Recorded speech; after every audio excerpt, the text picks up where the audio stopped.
नमस्ते दोस्तों, हमारे चैनल पे आपका स्वागत है। हम लूसेंट बुक का कंप्लीट रिवीजन शुरू करने जा रहे हैं, जिसमें आज हम इतिहास हिस्ट्री पढ़ेंगे। तो बिना किसी देरी के चलिए शुरू करते हैं। भारत, जिसे भारतवर्ष के नाम से भी जाना जाता है, एक विशाल उपमहाद्वीप है जो उत्तर में हिमालय से लेकर दक्षिण में समुद्र तक फैला हुआ है। महाकाव्यों और पुराणों में इसे भरतों का देश कहा गया है और यहाँ के निवासियों को भारती या भरत की संतान कहा गया है। प्राचीन भारतीय अपने देश को जम्बूद्वीप, जामुन वृक्षों का द्वीप कहते थे। ईरानियों ने इसे सिंधु नदी से जोड़ा, जिसे वे हिंदू कहते थे, और यही नाम पश्चिम में फैल गया, जिससे इस देश को इंदे यूनानियों द्वारा और हिंद अरबों द्वारा के नाम से जाना जाने लगा। मध्यकाल में इसे हिंदुस्तान कहा गया, जो फारसी शब्द हिंदू से बना है। अंग्रेजों ने यूनानी शब्द इंदे के आधार पर इसे इंडिया कहा। भौगोलिक और भाषाई विभाजन।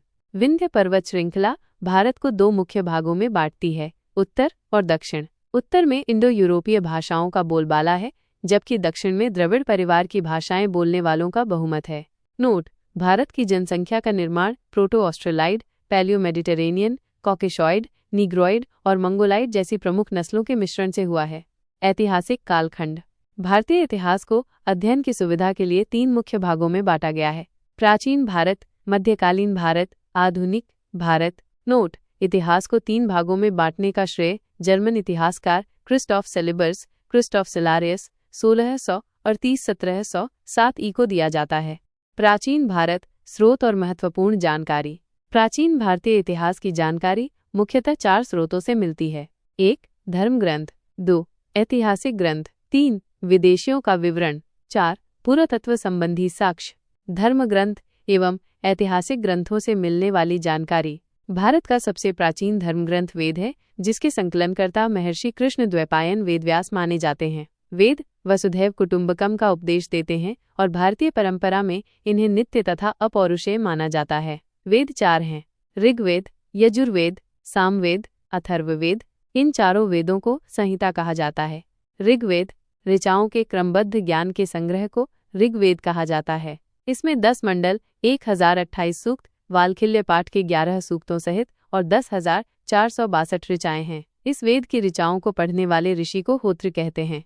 यह वेद आर्यों की राजनीतिक प्रणाली, इतिहास और ईश्वर की महिमा के बारे में जानकारी प्रदान करता है। विश्वामित्र द्वारा रचित ऋग्वेद के तीसरे मंडल में सूर्य देवता सावित्री को समर्पित प्रसिद्ध गायत्री मंत्र है। इसके 9वें मंडल में देवता सोम का उल्लेख है। इसके 8वें मंडल की हस्तलिखित ऋचाओं को खिल कहा जाता है। चातुष्वर्ण्य समाज की कल्पना का आदि स्रोत ऋग्वेद के 10वें मंडल में वर्णित पुरुष सूक्त है, जिसके अनुसार 4 वर्ण ब्राह्मण, क्षत्रिय, वैश्य तथा शूद्र आदि पुरुष ब्रह्मा के क्रमशः मुख, भुजाओं, जंघाओं और चरणों से उत्पन्न हुए। नोट: धर्मसूत्र 4 प्रमुख जातियों की स्थितियों, व्यवसायों, दायित्वों, कर्तव्यों तथा विशेषाधिकारों में स्पष्ट विभेद करते हैं। ऋग्वेद के कई परिच्छेदों में प्रयुक्त अधन्या शब्द का संबंध गाय से है। वामनावतार के 3 पगों के आख्यान का प्राचीनतम स्रोत ऋग्वेद है। ऋग्वेद में इंद्र के लिए 250 तथा अग्नि के लिए 200 ऋचाओं की रचना की गई है। नोट: प्राचीन इतिहास के साधन के रूप में वैदिक साहित्य में ऋग्वेद के बाद शतपथ ब्राह्मण का स्थान है। यजुर्वेद सस्वर पाठ के लिए, मंत्रों तथा बलि के समय अनुपालन के लिए नियमों का संकलन यजुर्वेद कहलाता है। इसके पाठकर्ता को अध्वर्यु कहते हैं। यजुर्वेद में यज्ञों के नियमों एवं विधि विधानों का संकलन मिलता है। इसमें बलिदान विधि का भी वर्णन है। यह एक ऐसा वेद है जो गद्य एवं पद्य दोनों में है।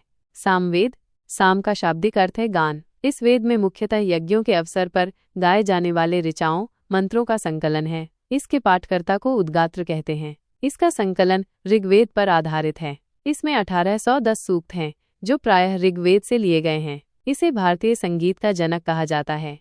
नोट: यजुर्वेद तथा सामवेद में किसी भी विशिष्ट ऐतिहासिक घटना का वर्णन नहीं मिलता।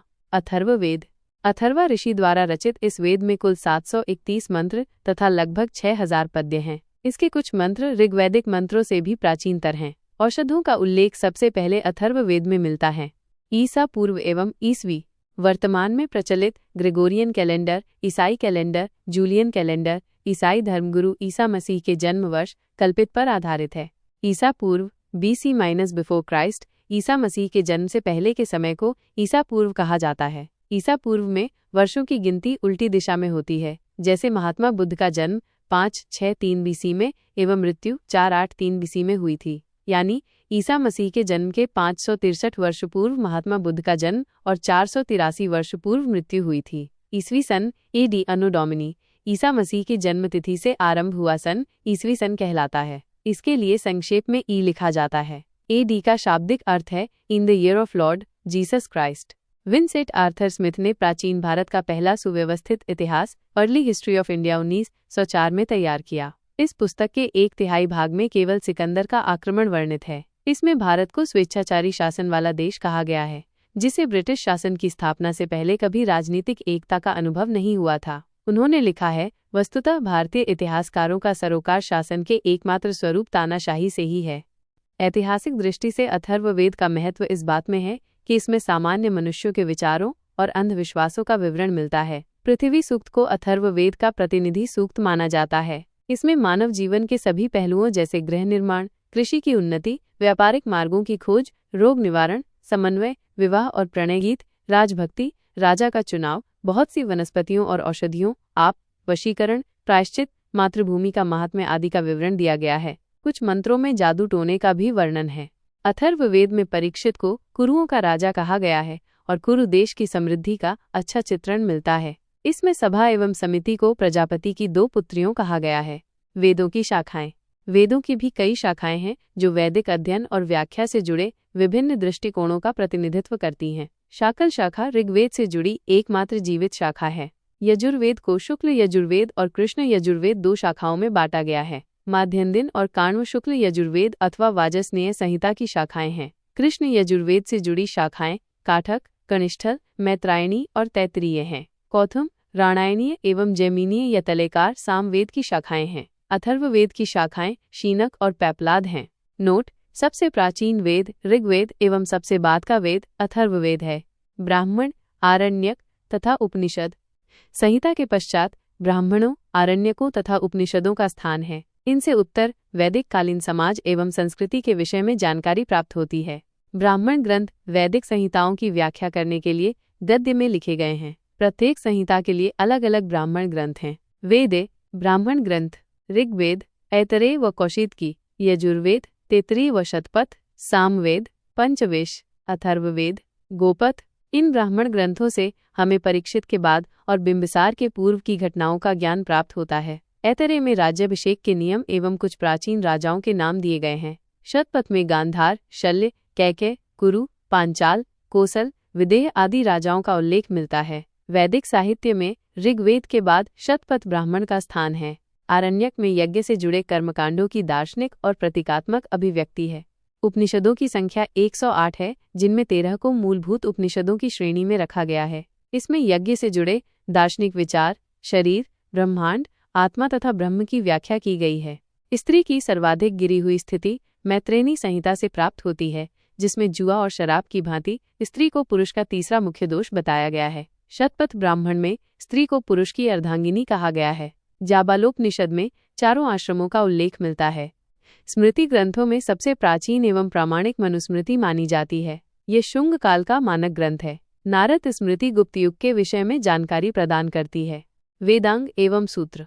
वेदों को भलीभांति समझने के लिए 6 वेदांगों की रचना हुई। ये हैं शिक्षा, शुद्ध उच्चारण शास्त्र, कल्प, कर्मकांडीय विधि, निरुक्त शब्दों की व्युत्पत्ति का शास्त्र, व्याकरण, छंद व ज्योतिष। वैदिक साहित्य की अनुश्रुति बनाए रखने के लिए सूत्र साहित्य का प्रणयन किया गया है। श्रौत, गृह तथा धर्म सूत्रों के अध्ययन से हमें यज्ञ, विधि विधान, कर्मकांड तथा राजनीति, विधि एवं व्यवहार से संबंधित महत्वपूर्ण बातें ज्ञात होती हैं। प्रमुख सूत्रकारों में गौतम, बौधायन, वशिष्ठ आदि के नाम विशेष रूप से उल्लेखनीय हैं। सूत्रों में गौतम धर्मसूत्र सबसे प्राचीन माना गया है। पुराण, भारतीय ऐतिहासिक कथाओं का क्रमबद्ध विवरण पुराणों में मिलता है। इसके रचयिता लोमहर्ष अथवा इनके पुत्र उग्रश्रवा माने जाते हैं। इनकी संख्या 18 है, जिनमें से केवल 5 मत्स्य, वायु, विष्णु, ब्राह्मण एवं भागवत में ही राजाओं की वंशावली पाई जाती है। सबसे अच्छा क्रमबद्ध विवरण विष्णु पुराण में मौर्य वंश, मत्स्य पुराण में आंध्र, सातवाहन वंश और वायु पुराण में गुप्त वंश का मिलता है। नोट: पुराणों में मत्स्य पुराण सबसे प्राचीन एवं प्रामाणिक है। अधिकतर पुराण सरल संस्कृत श्लोक में लिखे गए हैं। स्त्रियों तथा शूद्र जिन्हें वेद पढ़ने की अनुमति नहीं थी, वे भी पुराण सुन सकते थे। पुराणों का पाठ पुजारी मंदिरों में करते थे। सामाजिक एवं सांस्कृतिक दृष्टि से अग्निपुराण का काफी महत्व है, जिसमें राजतंत्र के साथ साथ कृषि संबंधी विवरण भी दिया गया है। बौद्ध, जैन एवं अन्य साहित्य। जातक में बुद्ध की पूर्व जन्म की कहानी वर्णित है। हीनयान का प्रमुख ग्रंथ कथावस्तु है, जिसमें महात्मा बुद्ध का जीवन चरित्र अनेक कथानकों के साथ वर्णित है। जैन साहित्य को आगम कहा जाता है। जैन धर्म का प्रारंभिक इतिहास कल्प सूत्र से ज्ञात होता है। जैन ग्रंथ भगवती सूत्र में महावीर के जीवन कृत्यों तथा अन्य समकालिकों के साथ उनके संबंधों का विवरण मिलता है। अर्थशास्त्र के लेखक चाणक्य, कौटिल्य या विष्णुगुप्त हैं। यह 15 अधिकरणों एवं 180 प्रकरणों में विभाजित हैं। इससे मौर्यकालीन इतिहास की जानकारी प्राप्त होती है। अनुवादक श्याम शास्त्री। संस्कृत साहित्य में ऐतिहासिक घटनाओं को क्रमबद्ध लिखने का सर्वप्रथम प्रयास कल्हण के द्वारा किया गया। कल्हण द्वारा रचित पुस्तक राजतरंगिणी राजाओं की नदी है। इस ग्रंथ में 8 सर्ग हैं, जिन्हें तरंगों की संज्ञा दी गई है। इसमें प्रारंभ से लेकर 12वीं सदी तक के कश्मीर के शासकों का वर्णन है। अरबों की सिंध विजय का वृत्तांत चचनामा लेखक अली अहमद में सुरक्षित है। अष्टाध्यायी संस्कृत भाषा व्याकरण की प्रथम पुस्तक के लेखक पाणिनि हैं। इससे मौर्य के पहले का इतिहास तथा मौर्ययुगीन राजनीतिक अवस्था की जानकारी प्राप्त होती है। नोट: अष्टाध्यायी में पहली बार लिपि शब्द का प्रयोग हुआ है। कात्यायन की गार्गी संहिता एक ज्योतिष ग्रंथ है, फिर भी इसमें भारत पर होने वाले यवन आक्रमण का उल्लेख मिलता है। पतंजलि पुष्यमित्र शुंग के पुरोहित थे। इनके महाभाष्य से शुंगों के इतिहास का पता चलता है। विदेशी यात्रियों से मिलने वाली प्रमुख जानकारी। यूनानी रोमन लेखक।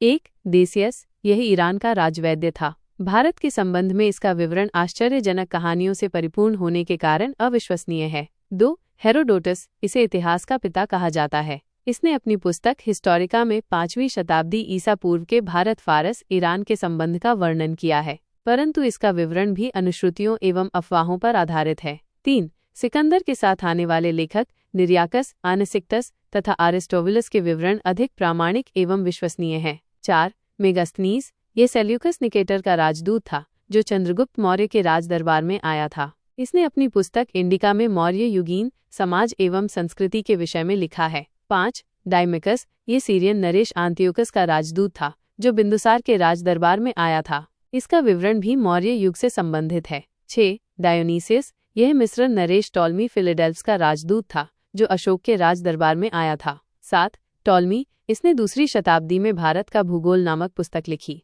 8.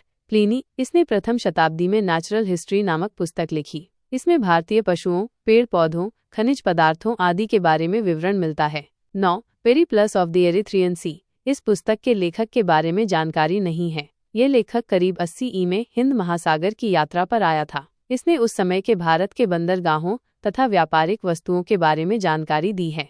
बी. चीनी लेखक। 1.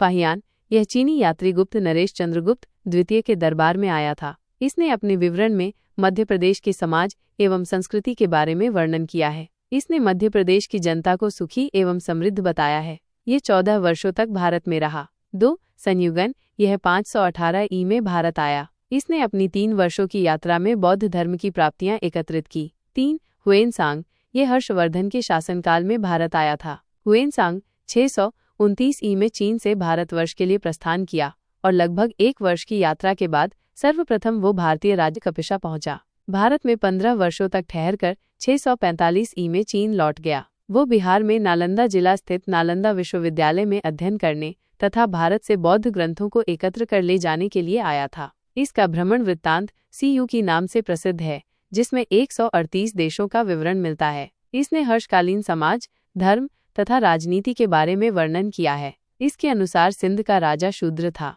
हुएनसांग ने बुद्ध की प्रतिमा के साथ साथ सूर्य और शिव की प्रतिमाओं का भी पूजन किया था। नोट: हुएनसांग के अध्ययन के समय नालंदा विश्वविद्यालय के कुलपति आचार्य शीलभद्र थे। ये विश्वविद्यालय बौद्ध दर्शन के लिए प्रसिद्ध था। 4. इत्सिंग, यह 7वीं शताब्दी के अंत में भारत आया। इसने अपने विवरण में नालंदा विश्वविद्यालय, विक्रमशिला विश्वविद्यालय तथा अपने समय के भारत का वर्णन किया है। अरबी लेखक।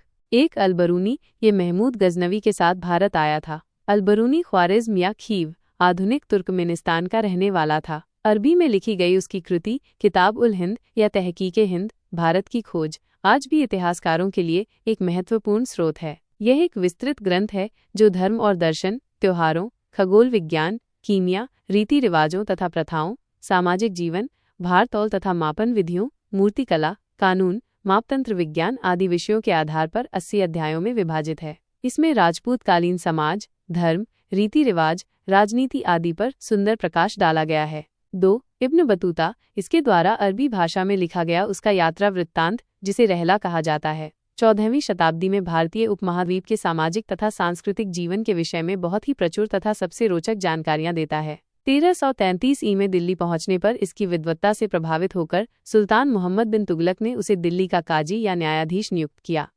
अन्य लेखक, एक तारानाथ, ये एक तिब्बती लेखक था। इसने कंग्यूर तथा तेग्यूर नामक ग्रंथ की रचना की। इनसे भारतीय इतिहास के बारे में जानकारी मिलती है। 2. मार्को पोलो, ये 13वीं शताब्दी के अंत में पांड्य देश की यात्रा पर आया था। इसका विवरण पांड्य इतिहास के अध्ययन के लिए उपयोगी है।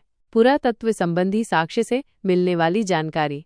भारतीय पुरातत्व शास्त्र का पितामह, father of Indian archaeology, sir Alexander Cunningham को कहा जाता है। 1400 ईसा पूर्व के अभिलेख बोगाजकोई, एशिया माइनर से वैदिक देवता मित्र, वरुण, इंद्र और नासत्य, अश्विनी कुमार के नाम मिलते हैं।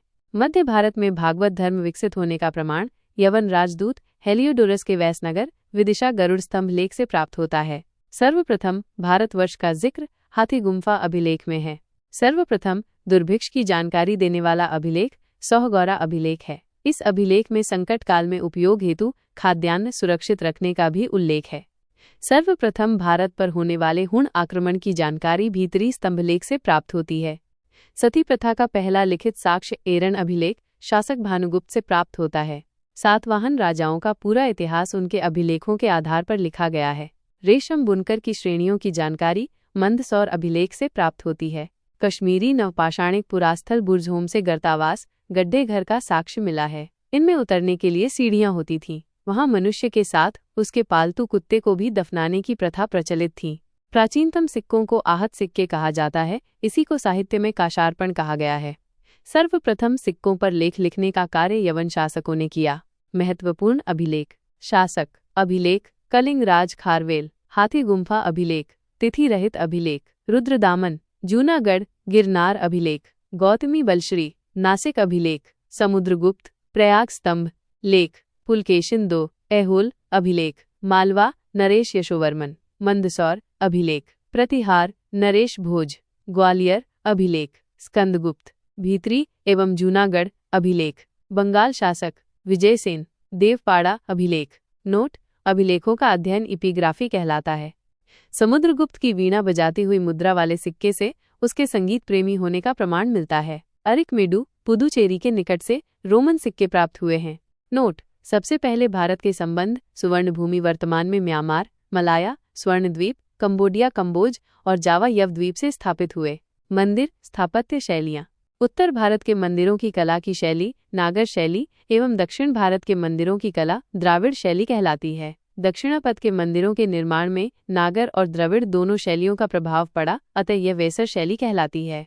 पंचायतन शब्द मंदिर रचना शैली से संबंधित है। एक हिंदू मंदिर तब पंचायतन शैली का कहलाता है जब मुख्य मंदिर 4 सहायक मंदिरों से घिरा होता है। पंचायतन मंदिर के उदाहरण हैं कंदरिया महादेव मंदिर, खजुराहो, ब्रह्मेश्वर मंदिर, भुवनेश्वर, लक्ष्मण मंदिर, खजुराहो, लिंगराज मंदिर, भुवनेश्वर, दशावतार मंदिर, देवगढ़, छोटा उप्र, गोंडेश्वर मंदिर, महाराष्ट्र। वीडियो देखने के लिए धन्यवाद दोस्तों। अगर आप इस वीडियो का अगला चैप्टर चाहते हैं तो नीचे कमेंट में नेक्स्ट चैप्टर लिखें।